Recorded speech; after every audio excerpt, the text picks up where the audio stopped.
Okay, hi. Hi everybody. My name is Murewa Ayodele. I'm a comic book writer from I'm a comic book writer from Nigeria. I've done a couple of screenwriting work and I've pitched animation projects to animation studios. So I'm into animation, I'm into movies, and I'm into comic books, but primarily, into comic books. So today we'll be talking about developing pitch Bibles. We're focusing more on pitching for comic books and pitching for TV shows. If you're a novel writer, I'm sure there are elements in this session that you would be able to gain from in pitching for novels, but primarily it's for comic books and TV shows. And who's to say, as a novel writer, you might want to adapt your novel into another medium, an audiovisual medium, and this could also be of great use to you. So we'll be starting off with pitch Bible attributes. What are the attributes to a pitch Bible? What makes it so important? First thing is pitch Bibles are expensive.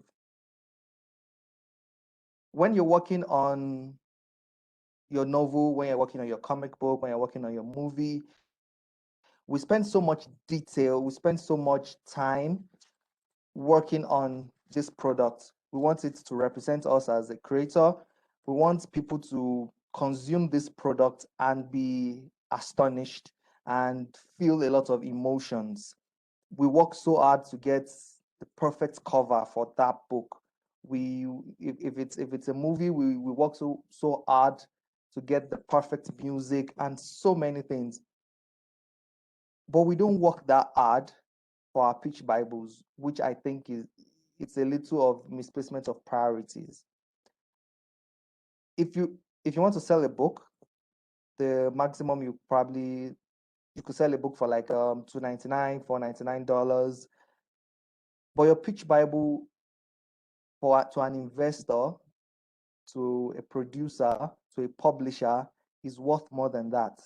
Sometimes you're asking an investor to invest $1,000, $10,000, $100,000.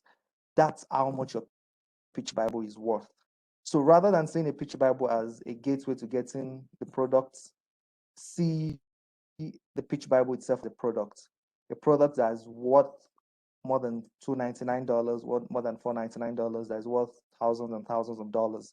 And once you have that in mind, it will affect your approach to developing your pitch Bibles.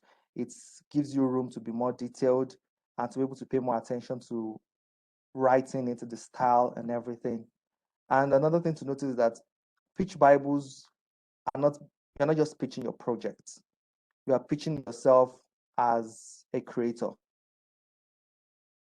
It's a representation of you yourself as a creator. If your pitch Bibles have a lot of grammatical errors, if they're not formatted properly, and the story is good, the story you're pitching is good, it's what they're looking for, they might still not pick the project because the creator's attitude to the Bible itself says a lot about the creator. If you can't pay proper attention, if you can't put the work and detail into your pitch Bible, there's a high chance you will not do that to a finished product. So that's why pitch Bibles themselves are pitching you and they're also pitching the project. So we have to keep that in mind, which it helps in the approach. And these are the aims and objectives of our session for today. We're going to learn the differences between pitching products that you own, that's our creator-owned projects. You created the characters, you created the story and everything from scratch. And when you're pitching products that you don't own, that's you want to write a Batman comic book, you want to write a Spider-Man book. These are characters and world and everything that belongs to either another person, an organization, and things like that. The way you pitch stories for them are quite different from pitching stories that you own. and we're going to learn how to pitch yourself without pitching yourself. Saying that the pitch Bible is basically you pitching 50% of the project and 50% of yourself. You also don't spend 50% of that actual pitch Bible talking about yourself. You still have to talk about the product mostly. So you have to find a way you talk about the product, but in a way it elevates your status as a creator. It earns the trust of a publisher, of producers, of investors that, oh, this is somebody, I believe in this person, I believe in this project, and I believe this person can execute this project properly. And then we're going to go down properly and learn what investors are looking for in your pitch Bible. There are pitch Bibles where you send to investors, and there are pitch Bibles where you send to producers and publishers. There's a slight difference, even though you still need both of them to have a form of financial investment in the project, but their roles are different. Investors mostly focus mostly on the money, while the publishers and producers sometimes have a brand that they want your story or your pitch to go with and things like that. So we're going to learn the differences between just being the investors and difference between the producers and what they're looking for in your pitch Bibles. A lot of producers don't need you to put a budget in your pitch, but an investor wants to see the budget. The producer might take your pitch, then pitch it to an investor and things like that. So if you want to cut away the middleman, what are the things you have to do? So we're going to start with how to pitch products you don't own. So Marvel calls you, DC calls you, oh, and you or another, it could be an indie publisher. Can you please pitch us an Adventure Time comic book? Can you pitch us a D&D comic book? We want to see Rick and Morty in a comic book. We would like you to adapt Spider-Man into a new animated series. What are the things they expect from you? What are the things you should put in place when pitching a project like that? And the first thing is research, research, research. You need to research a lot. You need to research a lot. You need to know who these characters are. What are the things they do? What are the things they don't do? You have to research if it's a project that has been going on for a while, who are the creators that have been working on this project? What has been their approach? You need to read a lot. You can't Batman is supposed to be in Gotham City. And a lot of the things that we admire about Batman is also part of is the environment, Gotham City. Yes, you can take Batman out of Gotham City, but he has to go back to Gotham City. So you need to know what are the core elements of these characters that you can play around with. What are the core elements of this character, of this world that you can't change? You need to learn a lot about the world. You need to learn a lot about the company, the producer. You need to learn a lot about the franchise as a whole, so that when you're making the pitch, you can even make references to a lot of these things that have been in the past. Oh, I want to write Daredevil the way Frank Miller handled it. I want the artwork to be like Alex Maleev, things like that. So you need to do a lot of research. It keeps you grounded. It makes you understand the core elements of that story, and it also proves to them that you do want this project, and you probably do a good job on the project. And you hear a lot that when you're working with pitch Bibles, you have to have a lot of original artwork. When you're pitching products you don't own, I think original artwork is a waste of time and resources. Spending money to illustrate the characters and things like that, it's unnecessary. The first reason why it's unnecessary is if you get a rejection, there is always a chance the project gets rejected. If you get a rejection, you can't use the artwork anywhere else because the characters don't belong to you. You can't take a perfectly good illustration of Spider-Man and take it to DC. They all have their own characters and things like that. So once you have your original artwork, it's a no-no. but you want to still keep your pitch interesting and stuff, you can use artwork that the company has already created from previous work. If they're adapting it from one medium, you can take screenshots of the movies to comic book or the comic book into movies. Original artwork, when you're still in the pitching phase, necessary might not be necessary. So you can still play around with artworks and things from their own library to present your ideas. And you can use images from other people, giving proper credits to pitch it, have a mood board and things like that. But spending a lot of money on original artwork for a project that might get rejected and you might not be able to use that artwork anywhere else might be a waste of resources. Then the third thing is pitch multiple stories. You have the chance to keep your pitch shorter because it's not a project. It's not a project that you know. For example, you don't necessarily need to describe the characters. They own the characters. They know what the characters can do. So you save a lot of time in you don't have to have original artwork. You don't have to talk a lot about the characters. You don't have to talk a lot about the world. So your pitch is usually focused on the plot. What is that special thing? What is that new thing, that unique thing you want to do with the story, you want to do with these characters? Your pitch is probably focused more on the story, the tone, those two things. Sometimes even the tone can be changed. It's mostly usually the story, the plot. That's the things you can play around with.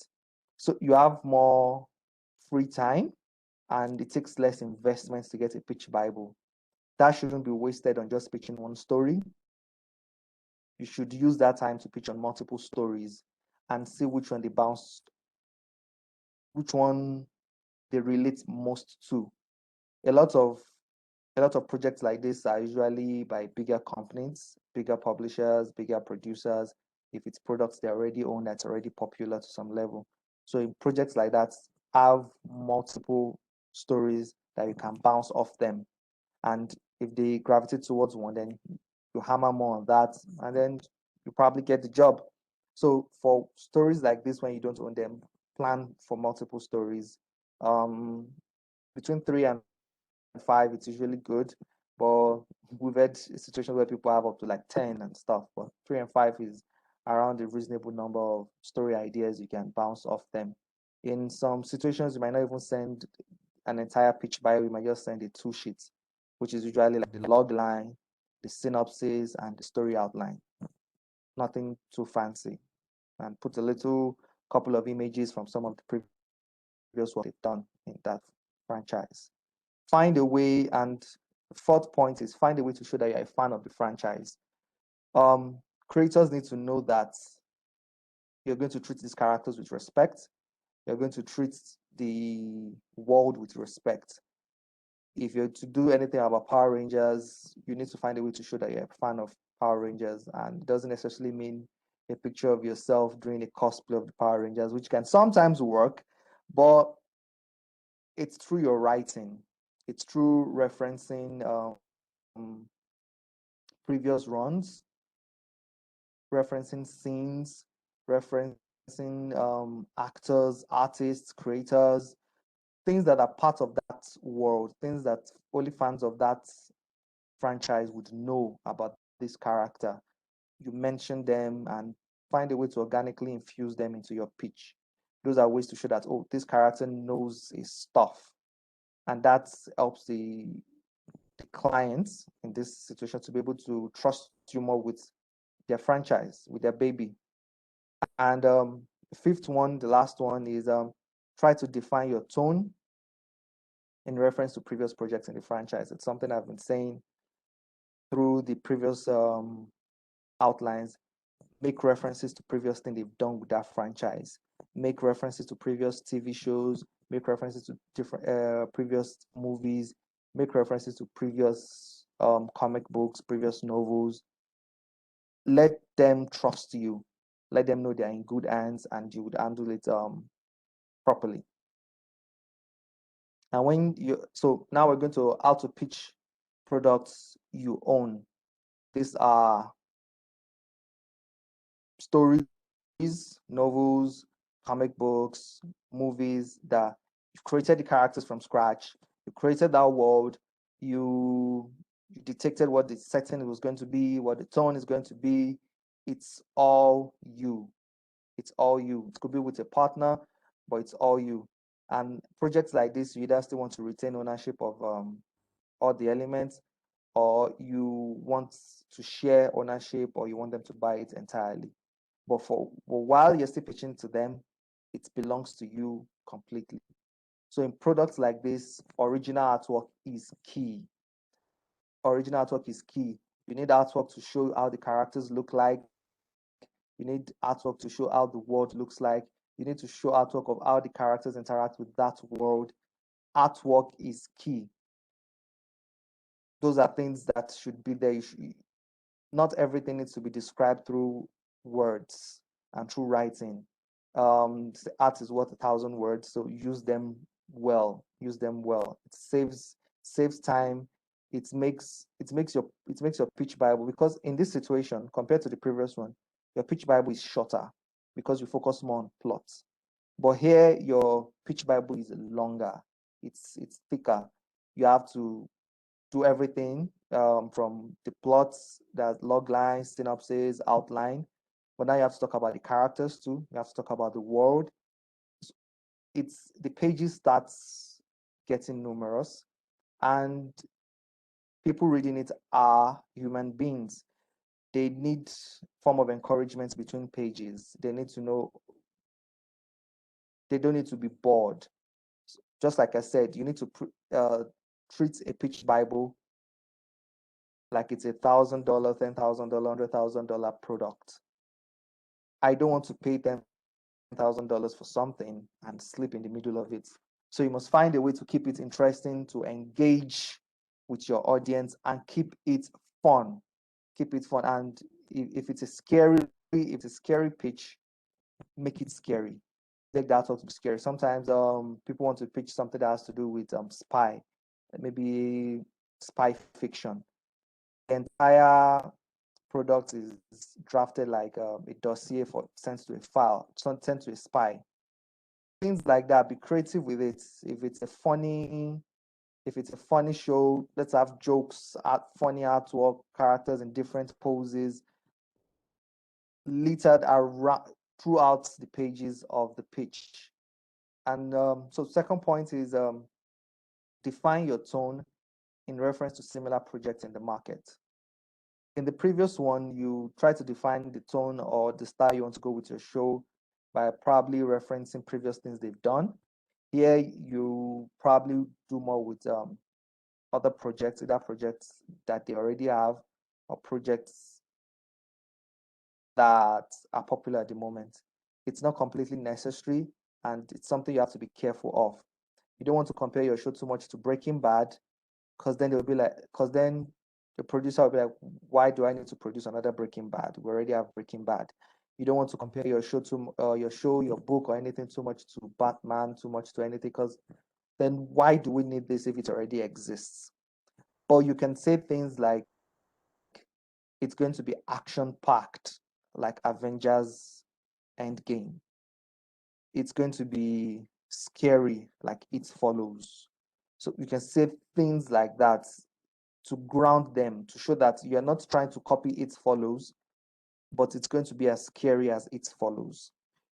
It's going to be as funny as this show. It's going to be as funny as The Office. So those are the things. If you're going to define your tone, it's better to look for an element to compare to another show, book, franchise, but don't just do a direct comparison. Um, Often you see things like it's Breaking Bad meets The Office. People say it a lot. It sounds cooler when you say it in words, but when you read it, it usually doesn't make a lot of sense, because then the reader is confused and tries to think, how is it going to work? Breaking Bad, The Office. They're not sure which of the elements you're trying to mix together. They're not sure what you mean. Is it the world? Is it the setting? and then it fills them with doubts. The more confused the reader is, the more doubts they have. So sometimes it's cool if you say it focuses on a drug dealer like Breaking Bad, but set in a very funny office environment where the drug dealers have to interact with each other like the office. It's now getting grounded. People can ask that, oh, I get it now. It's a criminal underworld, but they behave like it's a legit business. You start thinking, oh, maybe it's similar to The Godfather. Things like so those are ways to ground your story with tone and in reference to other shows, in reference to other books, in reference to other comic books. And when it's your own work, you have to be ready to provide samples, a lot of samples. Most of the time, if it's a product, if it's a franchise, if it's a product in a franchise you don't own, they probably won't ask you to give them something first. They won't ask you to, oh, give us a 20-page Batman story, a 20-page Batman comic, and we'll decide if we hire you or not. They probably wouldn't do that. But when it's a product you own, yes, they might ask for that. They might say, oh yeah, we love the pitch, we love the everything, but let's say 20-page sample, let's say 5-page sample. Let's see how it will look, let's see how the dialogue would sound. Yeah, wrong with it. In novels, you see it a lot. You may say, give us the manuscript of the entire novel, or give us the manuscript of the first 3 chapters. So when it's a product you own, when you own the character and everything, be ready to provide samples. And it's not particularly good when you pitch and then they ask for samples and then you have to start working on the samples. So it's better to incorporate the samples into the pitch Bible itself. So always be ready to provide samples. If it's a movie, provide the samples you provide don't necessarily have to be you go and shoot 10 minutes of that movie. Sometimes it works, people just they like it, but the budget sometimes can be excruciating and it's not usually worth the risk. So for samples for a movie and animation project, you can go with a script, you can go with a beat board, you can go with storyboards, and you can go with a comic book representation of the script.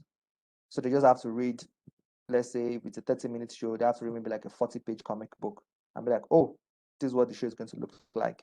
So those are things for if it's a comic book project, they may ask for the entire first issue. They may ask for the first 5 pages, for the first 12 pages. So be ready to work on samples when it's a product that you own. And when it's a product you have multiple buyers in mind. When you're coming up with your project, you might have a couple of buyers in mind, but sometimes you don't even have a buyer in mind. They're just like, oh, wouldn't it be cool if a samurai was trapped in the jungles of Africa and he has to navigate through the African jungle with his samurai sword, with his katana, slicing and dicing different African monsters and African. So that's the story you want to come up with. And then you write a beautiful pitch, the log line, the synopsis, you have beautiful artwork and everything. At that moment, you're not sure who exactly would like it. But sometimes you're like, oh yeah, Image Comics might like it. Oh, Dark Horse might like it. This African publisher might like it. Comic Republic might like it. So things like I start like this rough idea of who might enjoy it. In situations like this, try not to limit yourself to one publisher. We all have dreams and goals of who we want to produce our movie, who we want to publish our comic book, but it's your dream for them to publish you. It's not their dream for them to publish you. So it's better to not limit yourself in that situation and find as many buyers as you can. If you don't want to have the situation where you have to pick between a lot of them saying yes at the same time, you can pace it. You can send 3. You can send to 3 publishers at first. If they all say no, go to the next 3. If they all say no, go to the next 3. I'm sure by the time you get to 12, you would have gotten a couple of yeses. So that's the way it goes. Find multiple buyers. send out to people that have similar projects, send out to people that don't have similar projects. Sometimes people that have similar projects might seem like the ideal buyer, but they might not buy it because they have too many similar projects. It might actually be people that don't have similar projects that might enjoy it. So things like that. So sometimes you get rejections like, oh, it's too similar to something we have. So sometimes it's better. So try it out. You can, the first three might be ones that have similar products. The next three might be ones that have similar products, and you keep bouncing to and fro, to and fro, to and fro, to and fro. So, and when looking for buyers, there are three things to keep in mind: the size of the buyer. You have small buyers, you have medium buyers, and you have big buyers. In my experience, most of the time, they have their own strengths and weaknesses. With my experience so far, I've had most issues with small buyers, funny enough. Sometimes the instructions on maybe their website and everything can be very rude. They might like follow their lines, would assume you're not intelligent enough to handle a story or something. They might say something rude. I've gone to pitch a script before where throughout the pitch meeting, the person kept insulting me because of the tribe I belonged to. It was a Nigerian company. The person kept insulting me because of the tribe, and he eventually said yes to the project, but he spent close to 30 minutes just insulting the tribe I came from. So for some reason, small buyers tend to want to compensate for their size. They don't want you to look down on them. Sometimes they don't have the budget. Some don't have the budget to execute your project. And rather than say they don't have the budget, they might say your project is not good enough. I think it's probably to massage their ego or of some sort. I think I've pitched a comic book to a company that hardly sells 600 copies. And that was the first time I think someone has ever said both the artwork and my writing were no good. So and I've had comics accepted by bigger publishers. So it's sometimes strange, but most of the time, if the budget is low enough, if you're not coming with a bigger project, if you're not coming with a very big project, they usually do say yes. And even if they don't say yes, they respond fast, which is one thing that's good. They either respond immediately within a week compared to other buyers where you have to wait and wait and wait and wait to see if you can get before you get responses. And sometimes some publishers, especially in novels, if you pitch to them, they ask you not to pitch to any other person. You have to wait till they give you a response and things like that. So yeah, for small buyers, you get your responses fast, but for some reason they need their egos to be massaged. So I usually don't have a good experience with them. But for medium buyers, they're usually very polite. I think because they're trying to rise up the ladder, they don't want any legal issue or anything. They are more willing to take risks because they want to grow from being medium to being a big buyer. So they're usually willing to take risks. Sometimes they are willing to try new creators. If you've not even published anything before, they're willing to try new creators. They're willing to try new directions of stories. They can take risks and recover fast from it, and they're willing to take risks to grow bigger. So they are usually the sweet spot to pitching your project, especially if you're a new creator. But the problem is because they're the sweet spot, they get a lot of submissions. So responding to pitches takes a very, very long time because they get a lot of them. And because they also get a lot of them, you need to do much more to stand out. You need to do much more to stand out. So that's the downside of it. For big buyers usually don't even take unsolicited submissions. You probably won't be able to just walk in that office and submit your pitch bible. There's probably no email address to send to. So for them, it's very hard to reach them. It's very hard to reach them. So you usually need either an agent or you need to know someone working in the development units or someone working in there that can give you a meeting or give you a chance to submit your pitch bible. So for big buyers, you need a way to get in. It's not usually as easy. and you need to go in because it's so difficult to get to pitch. You need to go in with multiple pitches. If a big buyer wants to have a meeting with you, never go in with one, never go in with two, never go in with three. Try to have minimum of two basically, but try to have like five. Like five. I think Man of Action, those are the production company behind Ben 10 and Generator Rex and a lot of other action-packed shows, cartoon shows.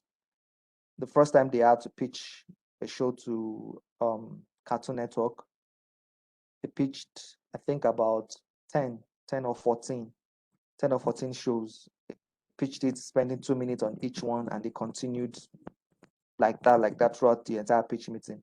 They said yes to one of them, which was Ben 10, and they said they still had more, that they should give them time to still continue pitching more. And I think by the end of the meeting, they got two purchases, which was Generator X and Ben 10. So funny thing is, they say no less often than the rest, because I don't think they get as many pitches as the medium buyers. But you need to go in with a lot of projects, and you need to have a way to have access to them going through someone. And sometimes if you're too new a creator, try to attach big names to your project. So for example, if it's a TV show, if it's a movie, you can attach a big writer. You can contact a big writer, attach him to the project. You can contact a big director. You can contact, and by big, I mean someone that just has a portfolio. It doesn't have to be Quentin Tarantino or Edgar Wright or Taika Waititi or something. Just someone that has the portfolio, that has done some work. So you can try to get an actor, a director. If it's comic books, if you are the writer, you can get a big artist. If you are the artist, you can get a big writer. Or if you are the artist's writer, you can get a big colorist. If you're going to do everything, you can get a big cover artist where you do the internal pages, but someone that sells books, someone whose name sells books, does the covers. If Oliver Coppel is doing your cover, you probably sell copies no matter what is inside them. So you need big names to kind of give them a little trust in your work. So sometimes, not every time, but sometimes when with big buyers, try to find, try to attach somebody with a bigger portfolio on the project. Sometimes just find a co-creator that has done some things, that has maybe some movies in festivals or some books that has already been published by them or a bigger publisher and things like that. So try not to go in alone when you're going into a big buyer. Try to get someone attached. Now, getting someone attached is different from a blurb. Avoid blurbs for this kind of projects. Don't bring in your script with Taika Waititi writing on it and say that this is the best movie, or this is the best thing I've seen since Thor Ragnarok. It's not necessary. It's if you can't get them attached, just you can try going alone. You can do advice against it, but don't blurbs don't work. Blurbs don't work. A lot of companies will tell you they don't want blurbs. Don't tell them this person said it's the best thing they've seen since, I don't know, since sliced bread. But how to pitch yourself without pitching yourself. And the main thing is have an awesome pitch Bible. How do you pitch yourself without pitch yourself? Have an awesome pitch Bible. By the way, I'll try to answer any questions if you have any questions. So I'm checking the time. Once it's like 10 minutes to the end of this thing, I'll go to the Discord server and answer any questions that you might have. So if you have any questions, you can drop it there and I will try to respond to them. So how do you pitch yourself without pitching yourself? And the straight out answer is have an awesome pitch Bible. You don't have to write about long list of projects you've worked on. You don't have to write about your origin story or anything too long. You can have elements of that, but less than 3 paragraphs. But the goal is have an awesome pitch Bible. And what are the ways you can have an awesome pitch Bible? The first thing is have an awesome cover page. Your cover page needs to be fire. It needs to be detailed, maybe even colored. Try to get it colored. It needs to capture your story's tone. If it's a scary story, the cover should be scary. If it's a funny story, the cover should be funny. If it's an adventure story, the characters should look like they're having an adventure of a lifetime. If it's a romance story, let it look romantic. Try to have an awesome cover. You wouldn't create a terrible cover for your book. So why do you have to have a terrible cover for your pitch? A lot of pitches have basically a lot of pitches are naked. Basically, they have no covers. They just go straight to it. A cover image does a lot. It does a lot. Sometimes it separates the pitches you read first from the ones that will stay longer on the desk. Sometimes if a a producer, a publisher is desperately looking for a funny show, a funny comic book, a funny story, they'll just look, okay, what are the pitches we have? And they see one that looks funny already. That's the first one they'll pick. So your cover is very important, both if it's a digital pitch or if it's a physical copy pitch. You need to get a cover that represents, it's detailed, it's beautiful to look at, it captures the tone of your story, and it's interesting to look at. So I have a couple of samples here.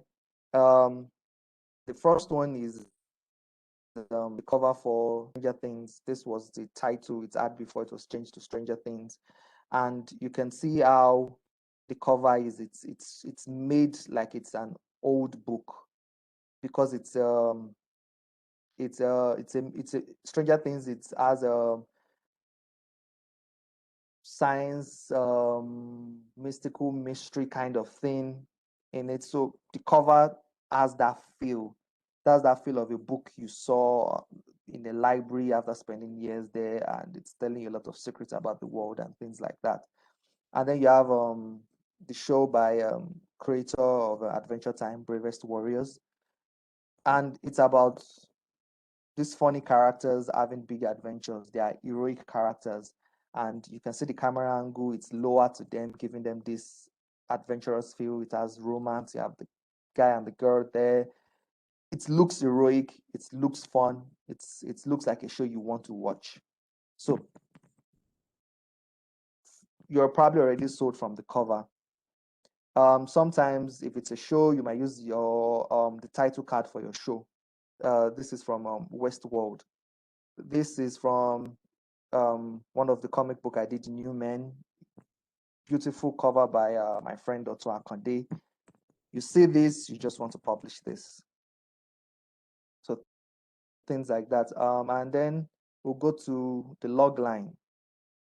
We even from books, I'm talking about critically acclaimed books, from YouTube videos, from a lot of things, you learn about log line. And what they say the most is it's basically like one sentence to two sentence summary of your entire project, of your entire story. Yes, that is true. But there's an aspect of it they usually don't mention. And the first thing is it should be plot focused. Yes, your theme is important. Yes, your theme, your tone, a lot of things are important. But for your log line, they are not. The plot is key. Your story is mostly about the plot. So the plot of the show, what is the goal of the character? What is the goal of the character? What is the character trying to accomplish? And give us little things about that character, little attributes about that character. So it should be very plot focused, it should be character focused. But most importantly, you must have dramatic irony. There must be a twist to it. A lot of people, you see, a lot of people try to create a log line for, let's say, Star Wars. And they usually just mention things like when they're talking about Star Wars, they usually mention things about, oh, this person is trying to save the Republic or blah, blah, blah, blah, stuff like that. But if you don't mention the fact that the big villain, Darth Vader, is Luke's father, you've not created a compelling log line. if you're going to create a log line for Breaking Bad and you don't talk about how Walter White's brother-in-law is DEA, you've not created a fantastic log line. You need to have dramatic irony. There's a pitch I just sent out. In this story, it's the little girl that gets to save the powerful hero. There must be a dramatic irony. There must be something different about it. There's another comic book I have. It's about how to kill immortal gods. The uncles are immortal gods, and she needs to find a way to kill them. So you must have that. The fact that they're immortal means they're unkillable. So how does she kill them? You must have this dramatic irony, you must have this twist in your log line. And if you don't have it, it's not interesting. If you break down your story into one or two sentences and it's focused on the plot and there's no dramatic irony, it's probably going to sound like 1,000 shows. The good guy has to defeat the bad guy. That's a lot of shows. But if the good guy has to defeat the bad guy and the bad guy happens to be his father, that changes things. So those are elements you have to put there. Sometimes the log line might not even contain the world, but you should have that dramatic irony. But having the world characters and stuff is there, but plot and it's a dramatic irony. I said this a lot, that I have a lot of artwork. I have a lot of artwork. Sometimes you see pitch Bibles where they have a lot of text, about 15 pages of text, and then the last 2 pages they put a lot of artwork into, and they call it the mood boards. I don't think it's an intelligent use of your artwork. I don't think it's an intelligent use of your pages and everything. Rather than have just a whole section dedicated to your artwork, sprinkle the artwork across the pitch. Don't make your pitch only interesting in the last pages, which has its own strength, but you can make every single page interesting with the artwork, which has more strength to it, which is more memorable. And you can still put a lot of artwork at the end too, but sprinkle the artwork across many pages. If it's about log line, if it's Star Wars, have Luke with the lightsaber in the log line. If it's a synopsis, you have some little sketches and stuff like that. Sprinkle your artwork across rather than putting them in one spot, which a lot of people say you should do have a mood board at the end, but no, sprinkle it across. Use that opportunity to also have include dialogue. Include dialogue. Let's see the characters saying things that we would probably hear them saying in the comic book, in the shows and stuff like that. So use a way to showcase character designs. Some publishers don't want you to send like character designs and stuff, but if your character designs are very important to the story, just have the character saying the log line. No publisher is going to penalize you for that. That page is a log line page, it's not a character design page.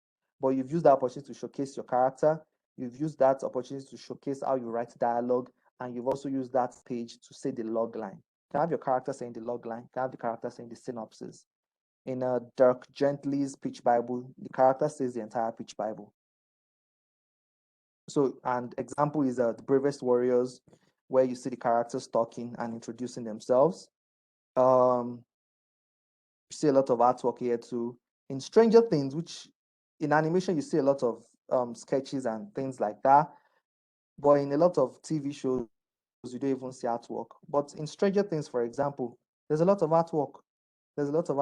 And they're relatively newer creators, and they were able to get the deal. And I think this is one of the reasons too. There's a lot of artwork in it, even though they can't like go out and get artwork. They used artwork from shows that inspired the show. They used ET, different shows that they enjoyed going up, and they put it there in between different sections. So the other components to note of is the synopsis, the tone, the characters, and the outline. And when you're writing them, try to write them as dramatic as possible. It's not an encyclopedia, it's not non-fiction. Try to write them the way you would write a chapter of your book. Try to write them the way you write a page of your book. Make it dramatic, and stuff like that. And some of the do's: make sure your pitch Bible is interesting, make sure it looks good. Even on pages that are plain, let it be formatted correctly, let the fonts be gorgeous, let it be consistent, let it be free of grammatical errors. If you have a lot of grammatical errors in your pitch Bible, it shows you don't pay attention to detail. It shows you don't go through your work. So it's probably going to reflect in your comic book or in your movie, that the type that don't go over your work over and over again. So things like that. So try to, both in the language you use and in the visuals, try to capture the tone of your product. So while describing your synopsis, if it's an horror movie, let the synopsis scare us. Use metaphors that are scary. The edges of a knife, the scary dark caves of the Disney. Use dramatic words like that. Don't use the dramatic words if it's a comedy. Say funny things. Say funny things. And yeah, I said consider attaching talent, but never blurbs. And while living, always have a conclusion. And your conclusion should be emotional, should link your conclusion should thank them. I have a little screenshot of a conclusion I wrote. Part of it, this is not the entire conclusion. I blacked out the places that have the title of the project because it's still a project in development. Thank them for spending the time to read your book. But before to read your pitch Bible, but before you do that, find a way to link yourself to that project. Show them the project is important to you. Show them you have emotional connection to that project, and try to find a way where that project is coming from. The personal connection to the project shows them that it's not a project that if it gets tough, you're going to give up on it. They want to know that you are invested in this project. And in the conclusion of one of the projects, I talked about, it's my friend and I that pitched the project, said our dads are getting old now, and the thought that someday they won't be there anymore scares the living dash out of us. This show is more about the fear of losing our dads rather than the fear of grotesque monsters that the show features. With its genre, tone, themes, it's not hard to see. The show is designed as a show kids would love to watch and what their parents would enjoy watching right beside them. This show is for dads and their little rascals. So we try to bring it into the connection we have with our dads, and how as we're getting older, we are noticing that our dads are getting older too, and we might lose them anytime. So that's fear of losing our parents, and that's the motivation for this story. So they know there's a personal connection to that story. It's not just another paycheck you're trying to get. So for investors, what investors are looking for the pitch Bible, things that you must remember to put in the pitch Bible. There must be market research. Um,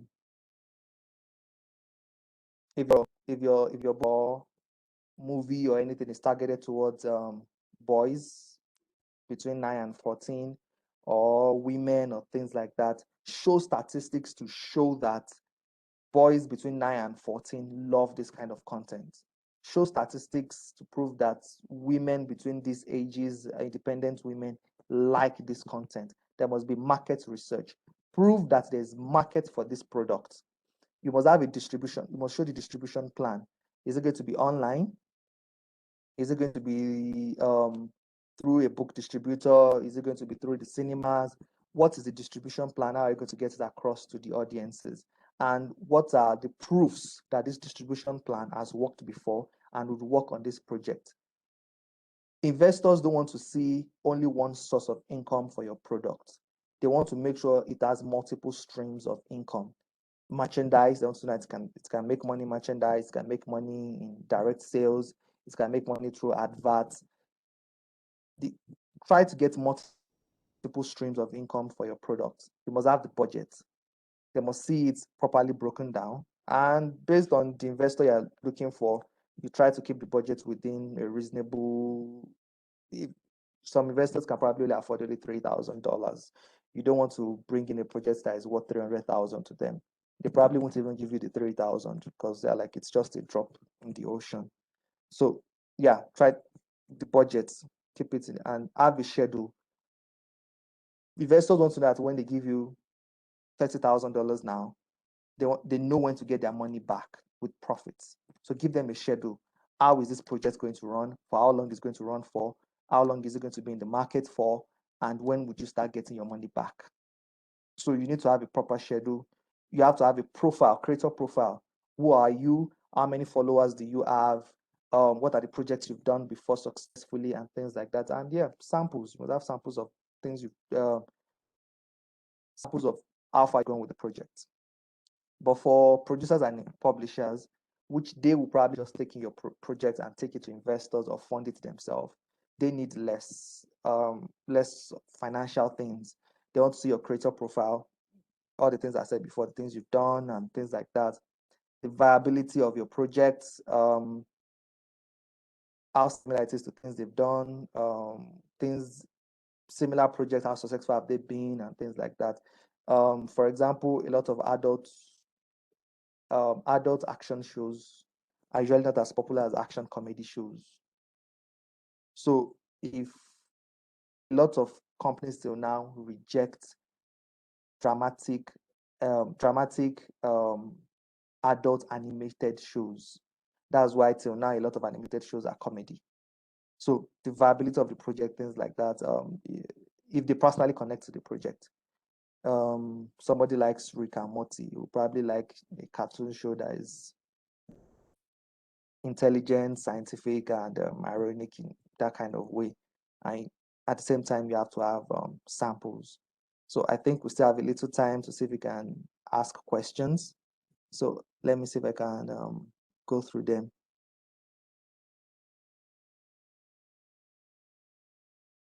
Are there better or worse times to approach companies? Spring, winter, or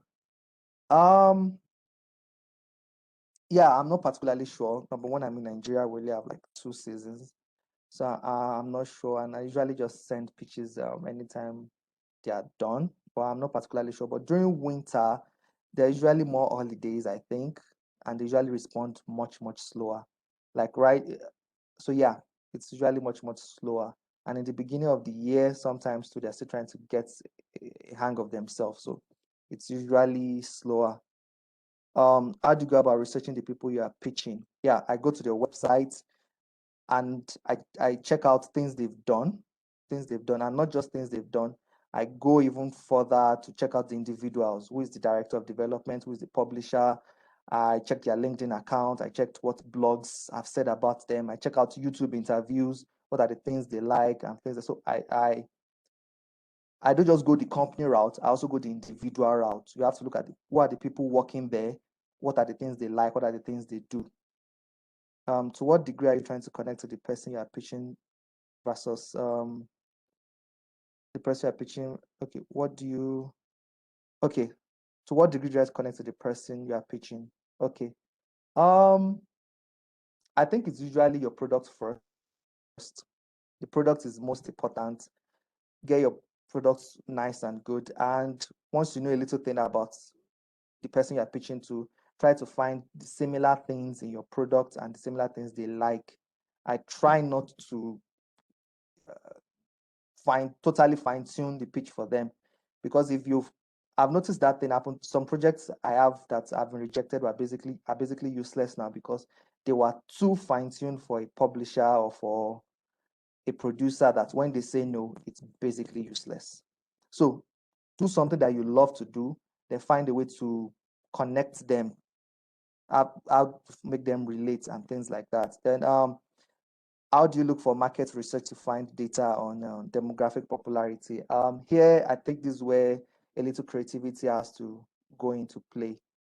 So, for example, sometimes you check successful shows. Let's say I want to pitch an animated show. I'll check, okay, what are the popular animated shows? Time, Adventure Time, Rick and Morty, blah. And then I check what was the target audience, what was the demography of those shows. So I start taking okay, what are shows that have between 9 and 10? Some win Emmys or awards in different demography. So you start picking them, and then you look for what are the similar things they have with your show. You can link them that way.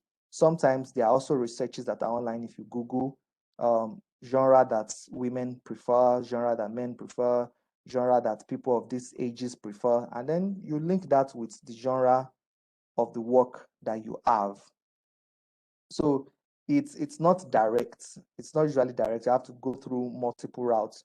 You have to first check maybe demography of your genre and demography to genre, demography to related shows and things like that. So yeah, those are the answers to the question. I don't know if there's any other. What if the buyer's website says they don't take submissions? Yeah, sometimes they say that. Some say they need they need you to have an agent. Some don't take submissions. Um, there are two routes to it. Sometimes the company say they don't take submissions, but you can find out the people that work there. For example, Marvel and DC will say they don't take submissions, but if you check out their editors, if you check out their editors, you can't send submissions to their editors either, but you can send your portfolio to their editors. So sometimes for producers and TV shows like that too, you they don't accept submissions. Some producers, some channels, but you can find out people that work there, maybe the head of development, director of development. For those, you can send a sample script, not a pitch, not an idea. You can send a portfolio, you can send a script, things you've done before. What are the things you've done? Are Nigerian books available in the United States? Yes, they are. I have one. If you check on Comixology, New Men, they're there. You have Roy Okukwe, Unique Studios. He just partnered up with Dark Horse Comics, and they're bringing a lot of Nigerian comics to America. So yeah, so that's basically it. Thank you for a wonderful session. My name is Murewa Ayodele again. You can see me on Instagram at Ayodele Murewa. I have a book titled New Men on Comixology. And yeah, so it was nice answering your questions. It was nice taking this session. Yeah, I wish we had longer time. Thank you very much and have a wonderful day. Yeah.